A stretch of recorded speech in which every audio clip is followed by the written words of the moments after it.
as we would say in New Zealand, kia ora, which means hello, and a big thank you to the university for hosting us and allowing this masterclass to proceed tonight. It's an honour to be here with you. Albeit virtually, we wish we could be with you in person, but we're getting very used to our virtual and Zoom world now. So thank you very much for hosting us. I'm just going to give a very brief introduction of the university and the actual programme, Master of Sports and Development Management.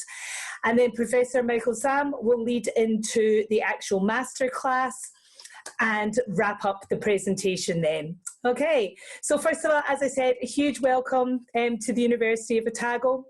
I'm delighted to say we are New Zealand's first university, founded in 1869.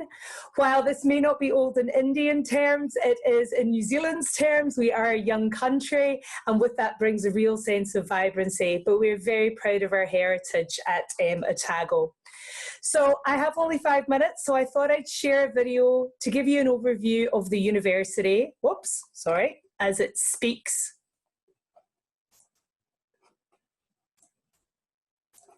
Here we go.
Gives you a small insight into life at Otago, which explains why we're the first university in the country. So very briefly about us, we are ranked in the top 1% of universities in the world, QS 184. And I really want to highlight that our sports department is ranked 13th in the world. So you will be learning a masterclass from some of the best academic staff in the world. Our university is a very national and international university, with the majority of our students travelling from all over the country and the globe to study with us, which leads us to have extensive international linkages. You can tell our staff is international. I'm originally from Scotland. You can pick where Mike's accent is from later on, but that just gives you a little snapshot of who we are. And we have 4 key divisions: our business school, our science, where the sports department sits, health science and humanities. We also are very well known for our excellent teaching and our completion of courses, and that's a fact that 95% of our graduates go into further study or employment. Little overview of what our campus looks like. It could be very different to the campus that you're at, though I did have a nice look at your website and you have some fantastic sports facilities. And as you're interested in sport, I'm sure you'll be very keen to see what we have around us. If you're to ask me who an ideal Otago student is, it's somebody who's adventurous. And that's not just an adventure, I would like to climb a mountain, that's an adventure for learning and an adventure for study. We really encourage our students to ask questions here and be actively engaged in the learning experience. Independent, you're going to be a long way from home, and we have a great independent teaching style. Academically capable, because we do teach a very high standard, being ranked so high in the world, but we also have a fantastic service and community orientated feel at the university. Oh, sorry, I'm going backwards. Here we go. So you want to know about sports because you're obviously interested in sports and development management. And what do we have here? We've got fantastic 3-level Unipol sports facilities and a whole range of outdoor sports within walking distance of the campus, including a world-class mountain bike park, cricket and ovals. But today we're really here to talk about the School of Sports and Exercise Sciences. It was established in 1948 with a whole range of disciplines. This is some of the teaching facilities that we have available at the school itself. And the Master of Sports and Development Management, which is the department Mike is from, that is a 1-year programme open to any student from any background who have a strong history or involvement in sport. So I'm going to wrap up with the University of Otago and hand over to Mike. And this just gives you finishing up with some of the career opportunities coming out of a Masters of Sports and Development Management. So we really hope you enjoy the masterclass today. We look forward to your questions afterwards about the university and the masterclass. And I will now hand you over to Mike. Mike, you're on mute. Thanks for the introduction. I will just share my screen with you and see if we can bear with me here.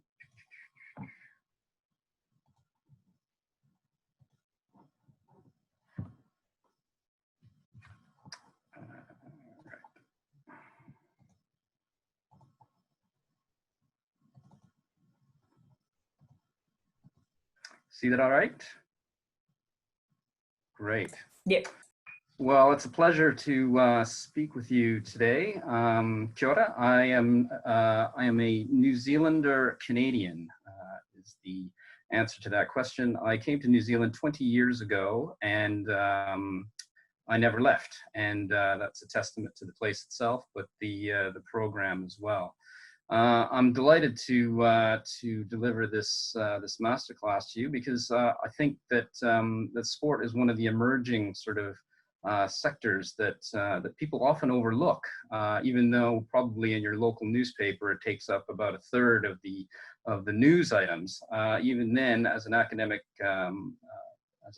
field, it seems to always sort of get pushed under entertainment or something like that. But it is a real sector, and it's emerging all the time.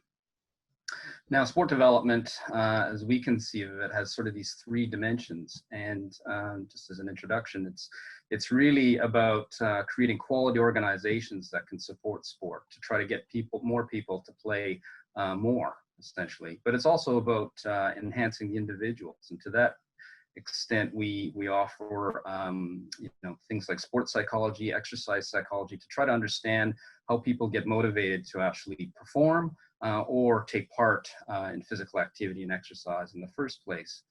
And finally, what we also see is that sport is used more and more as an instrument in itself. It's used as a tool to try to improve communities, to try to touch upon youth at risk, for instance, or perhaps prisoner populations to try to rehabilitate them.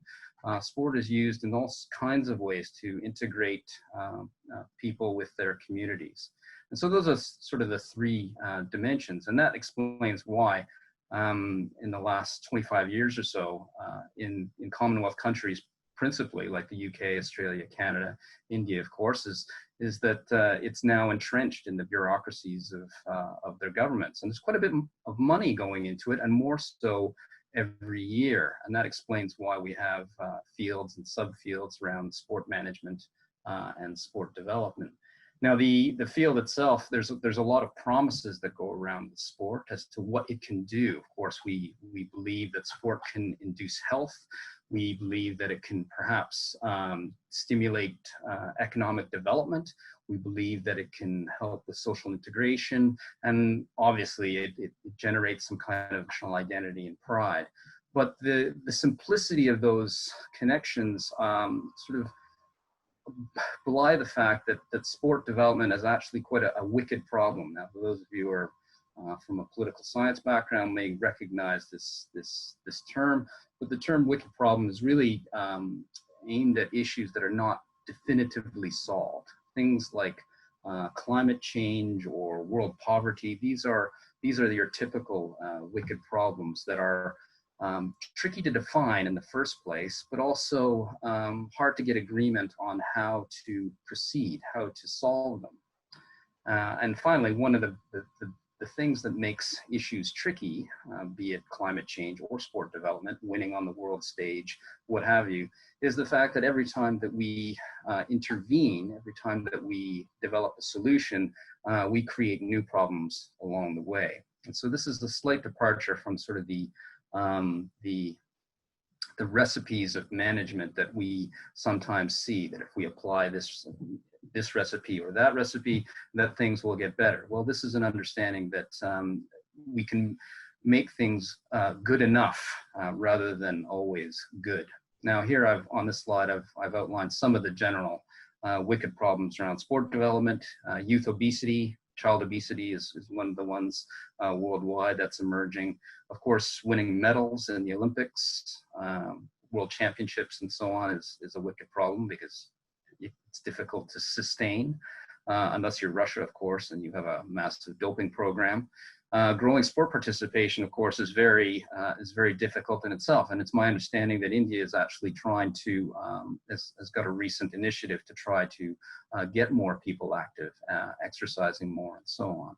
Beyond that, there's smaller issues, but no less tricky, and that's to do with stopping people from match fixing or doping, things like hosting major events. Those are all wicked problems in the sense that they generate new issues along the way. Now, I've just got a very simple example here where countries who want to host sort of track and field or athletics championships will often build these beautiful stadia and beautiful track surfaces.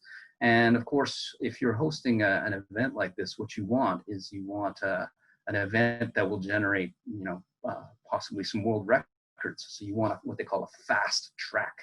And the way to make a fast track is to make the surface quite hard. Now, if there's I suspect there's some of you might be engineers and realize that, a hard surface might be great for generating speed and so on. It's not so great after the event is over and the general population has to use the track. And in fact, it's been shown elsewhere that those types of tracks have to be torn out and replaced shortly after the event because they're just useless for recreational or all users except the elite on those days.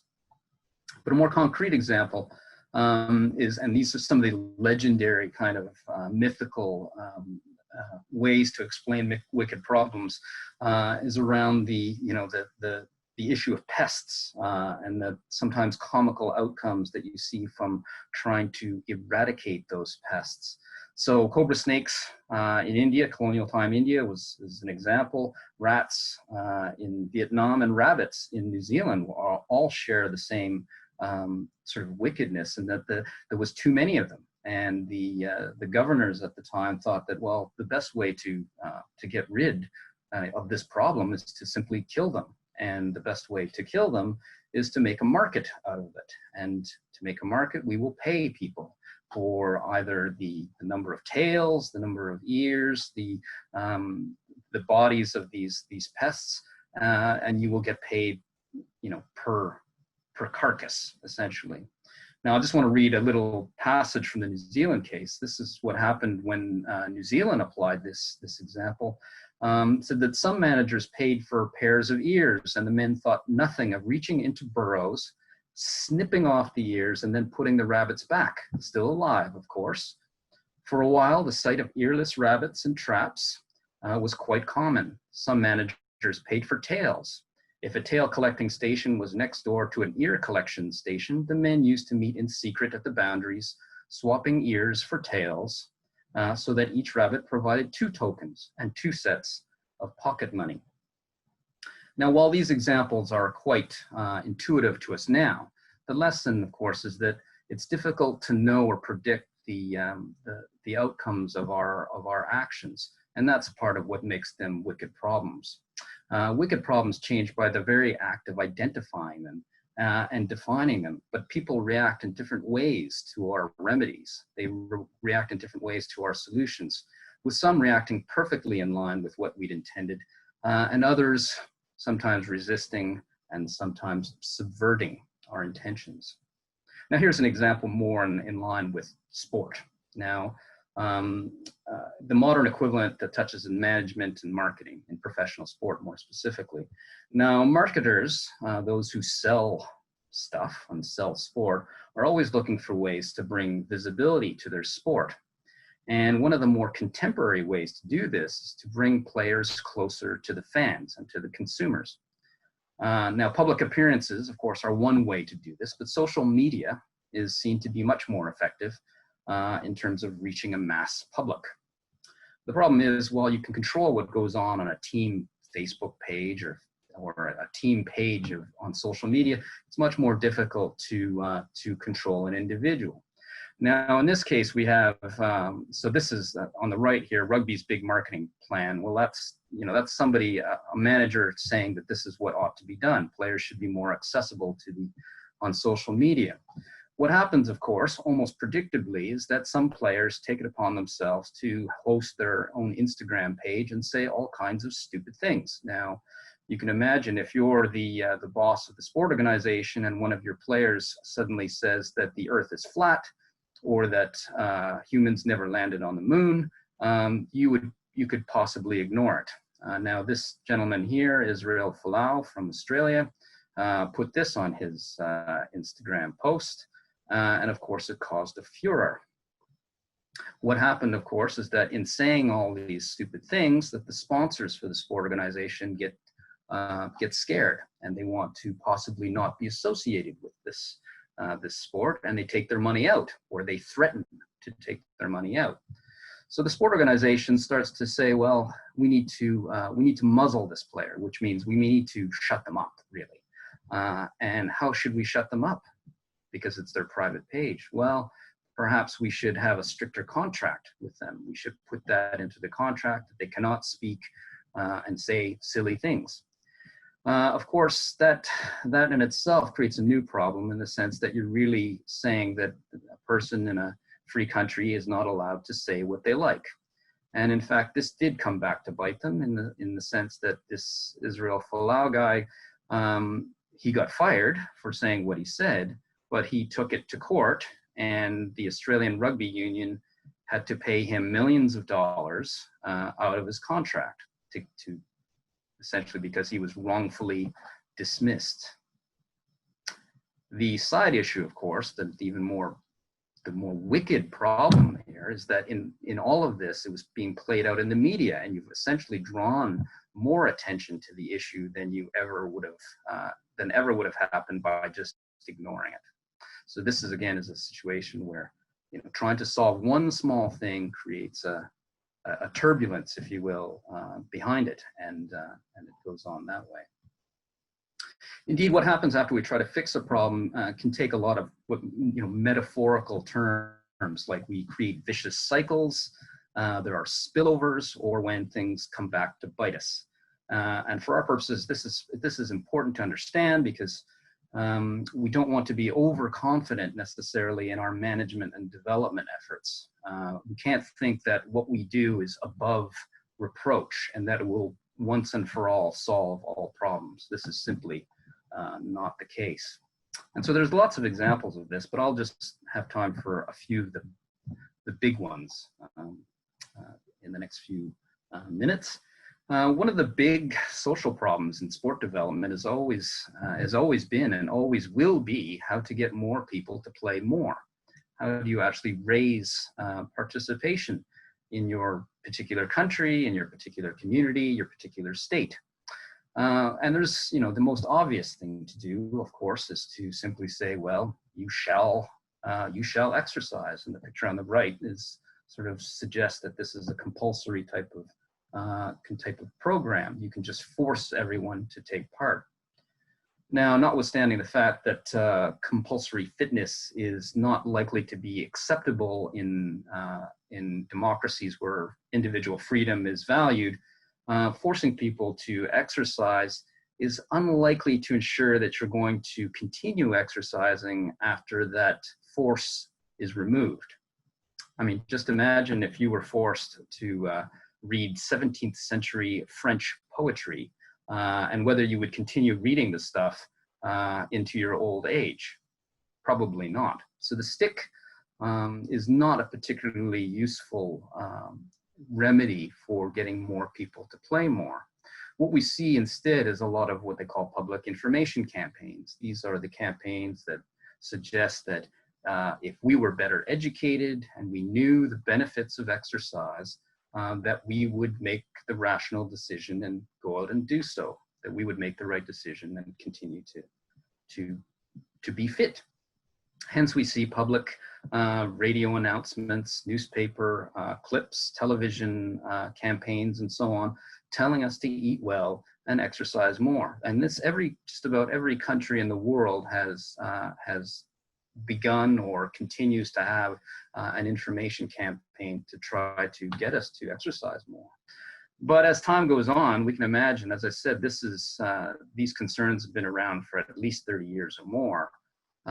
There's not many people around that don't know that exercise is good for you.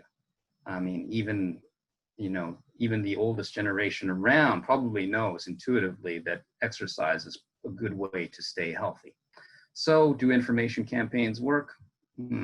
Difficult to say, and it's difficult to say what they actually do. Instead, what governments and sponsor agencies do is they try to, again, induce organizations to lift their game, metaphorically, to make it worthwhile to increase the number of people playing their particular sports. So in the UK, around the time of the last Olympics, they set themselves targets of 1 million extra players or 1 million extra participants in the next 4 years, and they rewarded organizations who could show that they were increasing their participation rates. Now, if this sounds familiar to the rabbit, cobra, rat problem I mentioned earlier, it should, because that's essentially what the reverse effect has, is that the moment that there's a reward system to try to raise participation, those particular organizations are strategic. And what they do is, first, they might develop a different type of game. So if it's basketball, they might develop a different code, 3-on-3 basketball. In rugby, you probably don't know this, but rugby actually has 3 different sports. There's rugby sevens, which is 7 versus 7. There's rugby union, which is 15 versus 15. And there's rugby league, which I believe is 9 versus 9. So these 3 sports are essentially competing against one another for the same participants. But be that as it may, if you develop more codes, more slices, you can essentially show that you're growing your participation. What you can also do as an organization is offer a one-off event. You can offer a 2-hour clinic, a little taste of a particular sport, and have thousands of kids participate and get all of their names to write them down. And then you can show that, yes, your organization has increased in the amount of participation by 1,000 participants, and therefore you will be rewarded. Of course, do those particular students or kids continue to play after that clinic? Probably not. New Zealand, for instance, has a 1-day triathlon. Triathlon involves swimming, running, and biking all as one race. It's a very popular event, and thousands of children participate on that 1-day event, but we would be hard-pressed to claim that there are thousands of triathletes in New Zealand. Another way that organizations will try to game the system is to lengthen their seasons and count the participants twice. Now, how they do this is perhaps not the point. The point is that in everyone trying to do this, the total participation does not increase. And in fact, the world over, the participation rates in sport and physical activity have remained spikes and millions of dollars going into it every year. The millions of dollars is great because, of course, there are jobs and there are people like me who can teach people who go into those jobs. But the actual more people in and participating is wicked in the sense that it's never definitively solved. Now, if sport participation is wicked, well, getting medals is the other side of things, and it's equally wicked. And government agencies and all the world over apply many of the same solutions here as well. What they do is they this is a slide from High Performance Sport New Zealand, which is the elite government agency that is responsible for developing the best athletes, developing the best coaches, and sending them to the Olympics and World Championships and so on. So what they do, of course, is that they have to prioritize the money that they give. And the money they give is to the athletes, the coaches, and the sports that are most likely to win. A kind of sponsorship, essentially. Now, what is the COBRA effect of this, the side effect of this? Well, what we see is that because it requires so much public investment, in New Zealand, it's 60 million New Zealand dollars divided by a population of 5 million. Now, yeah, I'm sorry I didn't convert that into US dollars or something more understandable to you, but it's quite a lot of money. And it's actually that $60 million in New Zealand is only applied to about 150 athletes. So it is quite a massive investment. And because the investment comes all from public dollars, it comes from our tax dollars, essentially, there's quite a bit of accountability that is required. Now, the accountability that's required means that you have to show that the money is being well spent. And the way to show that money is being well spent is to show that there is success. So every dollar must show that it's producing some kind of medal winning performance or close to it. And so it has all the countries, whether it's Australia, Canada, New Zealand, Sweden, they all have this this program where they reward the winners and they punish the losers.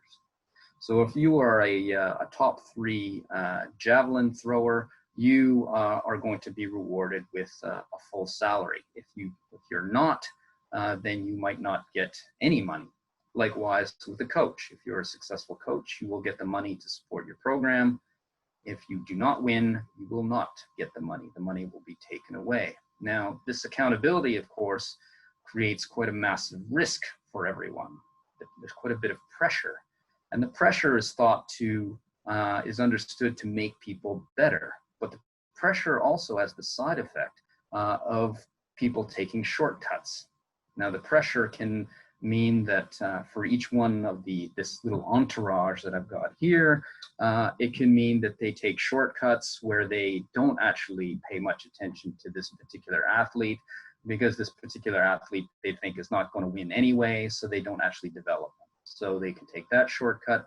But what it really means is that if you're under so much pressure to win, that you're less likely to take chances. And if you're less likely to take chances, you're less likely to win, because it makes very little sense to simply emulate another country, what another program is doing, without innovating. So these accountability measures actually, in my own research, show that there's all kinds of distortions and side effects to them. And one of them, of course, that we know is well known is that the pressure creates a situation where the most rational thing to do is to exploit the athlete, to overtrain them, to abuse them, to work them so that they eventually burn out and get injured. And really, this is what we see the world over. Another side effect that our program is exploring at the moment is whether or not this type of focus on winning medals actually has the side effect of reducing participation, because there's a correlation between the sports that have a lot of pressure to win and the amount of regular people that partake. Now, what the connection is unclear, but we can imagine that in what we see in schools, for instance, that have elite programs in their high schools tend to have lower participation rates within those schools. So it's something for us to explore. At any rate, again, the wickedness of medal-winning performances is that it creates its own distortions, and they don't always go as planned. And in fact, they can result in some quite nasty side effects. Now, many of the students we have in our program are from elsewhere, and some of them are from Korea. And this is a suggestion here, and some research that we're doing, is that the Korean sports structure is responsible, at least, for some of the abuse that it sees in that program. This is physical and sexual. This is from the chair of their Olympic committee. Physical and sexual violence in sports does not happen incidentally, but is generated consistently under a structure. A culture that puts medals and other awards over everything else has been exonerating violent behaviors, and such violence has been closely associated with sexual violence that occurs. In New Zealand too, we have this situation where more and more the welfare of the athlete is being seen as something that is important, and that, of course, we all agree is a good thing. But there's a trade-off to that as well, and the trade-off in seeing in prioritizing the welfare of the athlete is that the coaches come under fire for what they would consider, normal practice.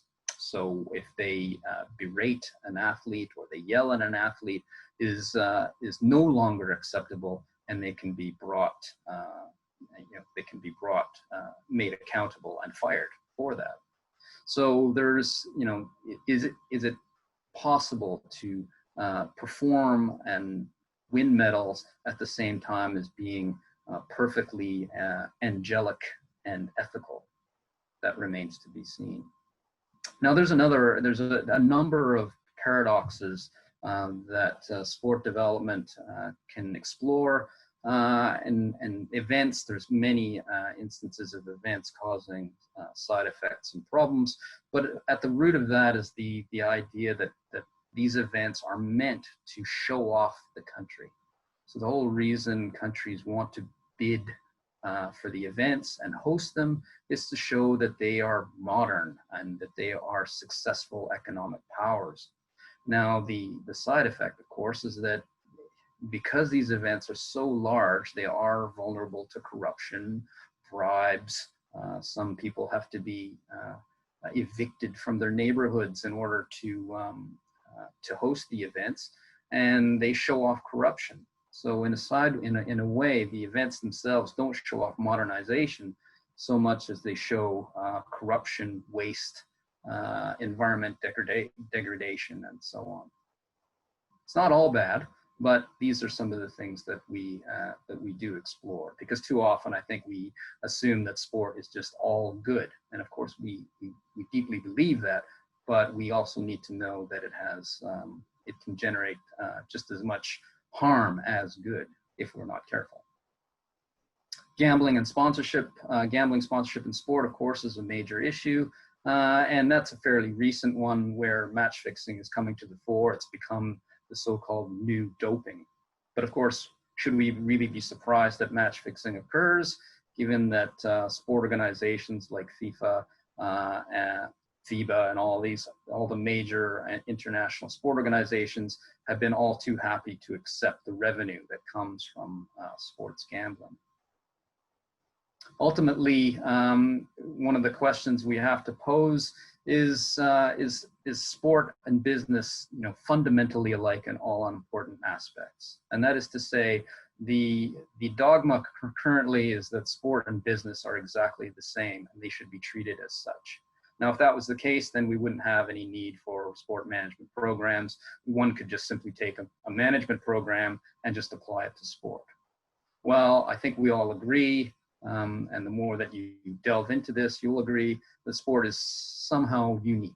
There are some unique aspects of it that make it challenging. Not necessarily more challenging than other areas, but differently challenging.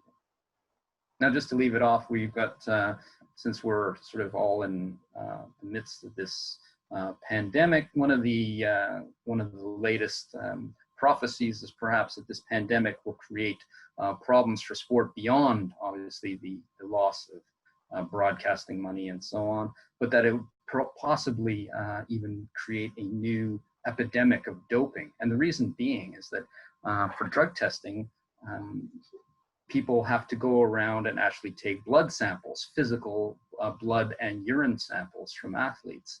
Now, this is usually done by a central agency, be it the World Anti-Doping Agency or its local equivalent. Now, with lockdown and borders closing, this provides kind of a new and unique opportunity for athletes to dope without reporting where they are and without having to be accountable for that for months on end. Now, it remains to be seen whether or not they'll catch more drug cheats at the next Olympics because of that, but it is a possibility that's been raised. So just to summarize, the problems, of course, around sport development are not as simple as they might appear to be, but they are tricky and obstinate and wicked, essentially. The problems are hard to define. It's not just about, too many rabbits or too many cobra snakes, but it's really about alternate views and how to approach the problem. Is it really that there's not enough pressure put on sports to perform better, or is it actually a case that there's not enough people playing to generate those elite athletes? As we know from research, that all of the remedies we apply have spillover effects. Some of those effects will come back to bite us, but it's really necessary for us to go in eyes wide open and understand what those effects might be. And that is the purpose of a good secondary or good tertiary program. Finally, this is really what we're trying to convey, or what, at least in some of the courses I teach, what I'm trying to convey is that there's different views, and we really have to have a better understanding of not just the view from the top, but also a view from the messiness of